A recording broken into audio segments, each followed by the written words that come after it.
കണ്ണൂരിൽ ബയോപ്ലാന്റിന്റെ ടാങ്കിൽ വീണ് 2 വയസ്സുകാരിക്ക് ദാരുണാന്ത്യം. കൂത്തുപറമ്പ് വലിയ വെളിച്ചെണ്ണ നിർമ്മാണ കമ്പനിയിലാണ് അപകടമുണ്ടായത്. ജാർഖണ്ഡ് സ്വദേശി ബെനഡിക്റ്റിന്റെ മകൾ അസ്മിതയാണ് മരിച്ചത്. വിവരങ്ങളുമായി അരുൺ പാറക്കൽ ചേരുന്നു.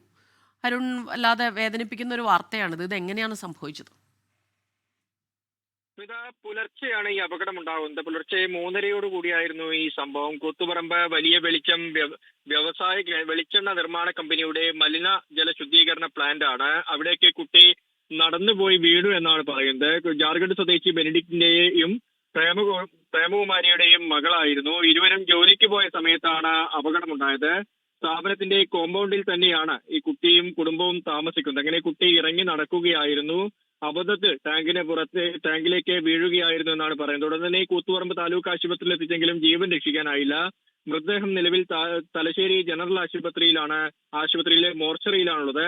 കണ്ണവം പോലീസ് സംഭവത്തിൽ അന്വേഷണം ആരംഭിച്ചിട്ടുണ്ട്. സ്മിത, ലോകത്തെവിടെയായാലും ഏത് സമയത്തും 24 വാർത്തകളും ഓഗ്മെന്റഡ് റിയാലിറ്റി പാക്കേജുകളും എക്സ്പ്ലെയിനറുകളും വിശദമായി കാണാൻ ഞങ്ങളുടെ യൂട്യൂബ് ചാനൽ നിങ്ങൾക്ക് സബ്സ്ക്രൈബ് ചെയ്യാം.